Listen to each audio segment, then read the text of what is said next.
Tudo bem? Nós vamos continuar falando nessa aula sobre a evolução do sistema capitalista e os seus impactos na produção do espaço geográfico mundial. A gente lembra que na aula anterior nós destacamos as fases do capitalismo, focando principalmente no capitalismo monopolista, que é o mesmo financeiro, que é o capitalismo que tem como base de lucros a especulação, que está pautada na formação de monopólios e oligopólios por conta do agigantamento das empresas, e o capitalismo informacional, que é o capitalismo em que a informação, conhecimento, desenvolvimento científico são geradores de riqueza. Tá? O poder da informação, ter conhecimento, gera mudanças espaciais. Ele é típico da revolução técnico-científico-informacional, que é a revolução da ciência e da tecnologia, ou também chamada de terceira revolução industrial. Ela surge no momento em que há o desenvolvimento de importantes setores, como o desenvolvimento da informática, das comunicações, da biotecnologia e da robótica, que revolucionam a forma de produção no mundo inteiro.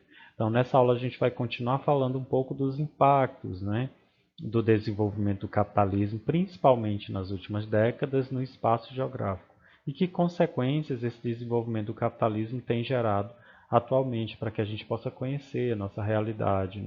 Conhecendo essa realidade, a gente compreende como é a dinâmica do nosso espaço atualmente, na contemporaneidade. Então, na fase financeira e fase informacional, nós passamos a ter episódios de crises dentro do sistema capitalista. Aliás, o sistema capitalista ele vive dessas oscilações. De forma recorrente há ocorrências de crise. A gente lembra, por exemplo, da crise de 1929, a quebra da Bolsa de Valores de Nova York. Foi uma crise enorme que o capitalismo teve, e por conta dessa crise nós tivemos a instituição do keynesianismo, que foi um modelo que pregou o estado de bem-estar social, que criou o chamado estado máximo, um estado maior, um estado mais protetor, justamente para contrapor aquela ideia inicial das liberdades econômicas e que o mercado se autorregularia por si mesmo. Um outro episódio que marcou a história recente nossa foi a crise americana de 2008 e abalou as estruturas do capitalismo internacional. O que foi essa crise americana de 2008? Tá? A crise americana de 2008 ela mexeu com a economia mundial e ainda hoje nós sentimos as suas consequências. A crise americana de 2008 ela ocorreu por conta do fraudamento de balanços em empresas americanas. As empresas americanas passaram a omitir determinadas informações do governo, que elas estavam com problemas ou que elas apontavam números inexistentes. E por conta dessas fraudes no balanço, o capitalismo nos Estados Unidos e, por consequência, no mundo inteiro, começam a entrar em crise. Que essa crise foi gestada dentro do setor imobiliário. Vendiam-se imóveis para as pessoas, essas pessoas que adquiriam esses imóveis com a pretensa possibilidade de ganhar muitos lucros por conta da especulação, elas não ganharam porque houve a criação da chamada bolha imobiliária. Muita gente passou a comprar imóveis porque o mercado ofereceu empréstimos, principalmente o sistema bancário. Então chegou o momento que muitas pessoas adquiriram imóveis, e aí pela lei da oferta e da procura, quanto maior a oferta de um produto, menor é o seu preço. Então muita gente se endividou dentro desse contexto, da crise americana de 2008, e esse empréstimo que eles contraíram para comprar imóveis disponibilizados pelo mercado, foi gerada uma dívida dele, porque os imóveis não foram vendidos por um preço maior, porque houve a criação de muitas áreas imobiliárias, muitas casas, muitos imóveis, e aí quem contraiu esse empréstimo acabou pegando um grande prejuízo. Em síntese, a crise de 2008 gerou em torno disso, de uma ilusão da criação de um mercado imobiliário que proporcionasse lucros muito elevados para quem investisse nesse setor. Só que a gente sempre lembra que a lei da oferta e da procura é a lei que regula essas ações no mercado. Se eu tenho uma grande disponibilidade de imóveis no mercado, a tendência é que haja uma concorrência e o preço desses imóveis baixe. E o que é que o sistema bancário vendeu? O que é que as imobiliárias venderam? E as pessoas que investissem nesses imóveis, 2, 3 anos depois, elas teriam o mesmo valor que investiram em retorno e mais o lucro fruto da especulação que haveria. Esses lucros não vieram porque o preço dos imóveis caiu, né? Então muita gente passou a vendê-los. E com a venda desses imóveis deu mal para pagar os financiamentos que foram contraídos. Nem isso muitos conseguiram reaver. Então houve muitas dívidas, a geração de muita dívida por conta disso. Então, dentro desse contexto, as empresas também ainda fraudaram os seus balancetes de lucros, de perspectiva de recebimento de novos recursos. Isso gerou também uma desconfiança e uma dúvida muito grande no mercado. Então, a crise de 2008 nos Estados Unidos acabou repercutindo no mundo inteiro, na China, no Japão e aqui no Brasil, que a gente começou a sentir os seus efeitos ali por volta de 2012 e 2013, com uma retração dos investimentos no mercado internacional e, ao mesmo tempo, nós passamos a ter vários problemas aqui com a retirada de capitais e a falta de investimentos, porque o cenário internacional não era favorável. Então, o que gerou essa crise? Foi a falta de regulação do Estado na economia. O Estado não interveio, né, nessas questões. Deixou que o sistema bancário emprestasse esses recursos, vendesse essa ideia de que os empréstimos contraídos eles aqueceriam o setor imobiliário e as pessoas teriam um retorno garantido desses investimentos. Então, houve uma superprodução de imóveis, houve uma grande construção de imóveis, isso fez com que houvesse uma oferta muito grande, os preços caíram, as pessoas que contraíram empréstimos tiveram dificuldades para o pagamento dessas dívidas. Muitos tiveram que hipotecar essas casas contraídas. A hipoteca é quando você coloca para o sistema bancário a casa, né, o sistema bancário toma a casa de volta, né, e acaba vendendo por conta da falta de pagamento dos financiamentos contraídos. Então muita gente se endividou. Isso gerou um problema na economia americana. Isso é fruto da falta de regulação do Estado em momentos de crise. A gente diz que o Estado, muitos pregam, muitos empresários, né, investidores pregam que o Estado tem que ser mínimo, não tem que investir, não tem que se intrometer em questões empresariais.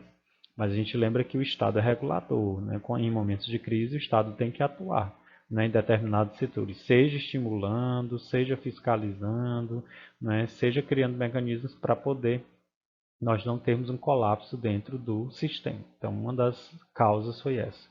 A outra foi a fraude dos balancetes de empresas do setor imobiliário que venderam algo que não existia, um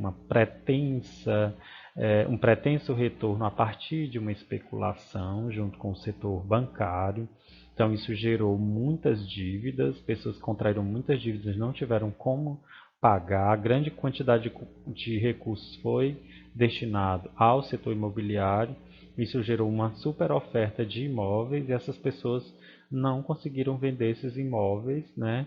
Pelo menos pelo preço que elas contraíram os empréstimos. Então, muitos tiveram dívidas no setor bancário e o setor de imóveis dos Estados Unidos, né, ficou estagnado. Criou-se uma bolha, que a gente chama de bolha imobiliária.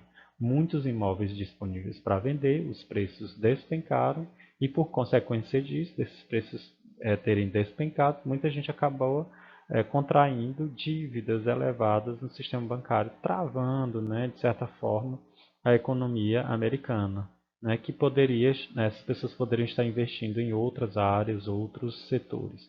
Então, a ausência de fiscalização levou o governo a criar um programa de regulação. Depois do erro, o governo teve que criar um programa de regulação com ações direcionadas para o mercado em 2009, verificando os balancetes das empresas, né, verificando a dinâmica desses empréstimos dentro do setor imobiliário para tentar reverter os efeitos da situação. Então, essa crise ela acabou ganhando o mundo a partir de 2010, ela se agravou, né? E aí foram necessárias ações de dois organismos que a gente já conhece, o FMI, Fundo Monetário Internacional, e o Banco Mundial. Tiveram que emprestar dinheiro a países, né, a instituições, como forma de garantir a estabilidade econômica e financeira internacional. Esses órgãos sempre atuam em momentos de grave crise. E a crise de 2008 gerou consequências que ainda hoje nós estamos sentindo no mundo inteiro, né? Porque houve um falseamento de dados, houve uma fraude nos balancetes das empresas. Foram vendidos, né, pacotes de imobiliários, de compras de casas, sobre o pretexto de altos lucros, né, ah, de modo especulativo, e a venda desses sonhos, a venda desses produtos não se concretizou. Pelo contrário, as pessoas que adquiriram imóveis, né, a partir de empréstimos bancários, elas tiveram foi um endividamento. Isso trava a economia de qualquer país. Então nós temos como consequência dessa crise, né, uma política de austeridade fiscal, que a gente chama. Então, se o país está com crise, o mundo está em crise, né? Não só os Estados Unidos, porque os Estados Unidos são uma grande economia, constituem uma grande economia no mundo. Os vários países que tiveram impacto por conta da retração da compra de produtos pelos Estados Unidos em vários países do mundo, eles passaram a praticar a austeridade fiscal. Bem, nós não temos dinheiro muito disponível, o mundo está em crise, então nós vamos agora criar uma série de reformas, né, de uma política de arroxo salarial, né, uma política de contenção de gastos para que a gente possa passar por essa crise de forma mais tranquila.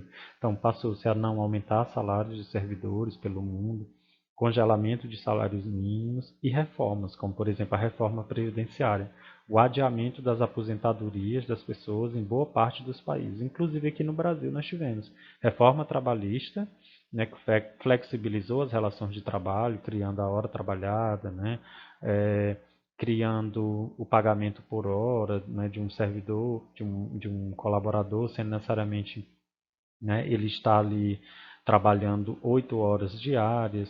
Nós tivemos também reformas, como a reforma da Previdência, que adiou as aposentadorias da população. Tudo isso para tentar enxugar o Estado, né, para sobreviver em meio a essa crise financeira de 2008. Repito, ainda hoje sentimos os impactos, e nós estamos sentindo os impactos a partir dessa política de austeridade fiscal.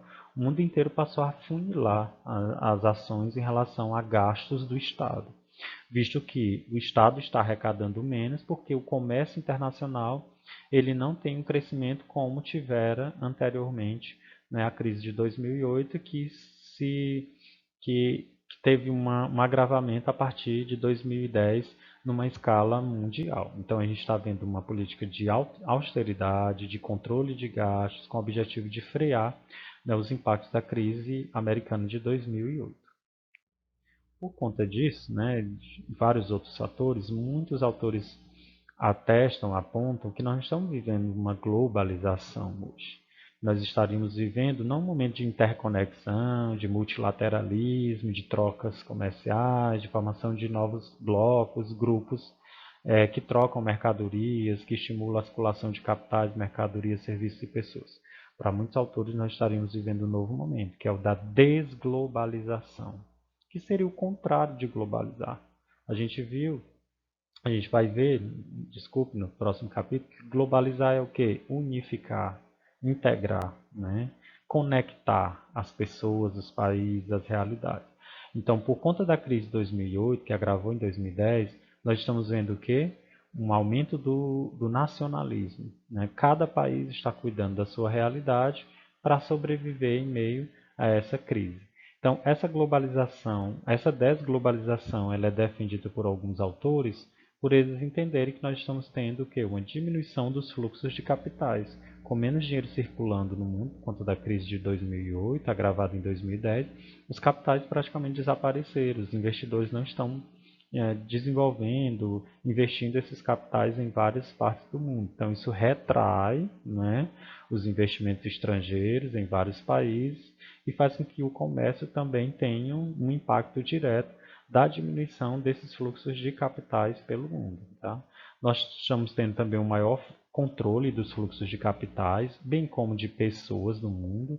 Há um fechamento de fronteiras em vários países. A gente tem visto agora, principalmente na pandemia, por conta da disseminação do vírus, nós temos um fechamento de vários aeroportos, principalmente em relação a viagens de brasileiros, já que nós temos aqui um índice de transmissibilidade muito grande. Mas mesmo antes da Covid, nós já tínhamos aí um controle de pessoas também nessa circulação, visto que os países desenvolvidos não querem pessoas com baixo poder aquisitivo, eles querem pessoas circulando no seu território, mas pessoas que vão para comprar, vão para gastar, vão para deixar reservas econômicas em seus países. Tá? E nós temos também uma forte política de protecionismo estatal, que é o que a gente chama de avanço do nacionalismo.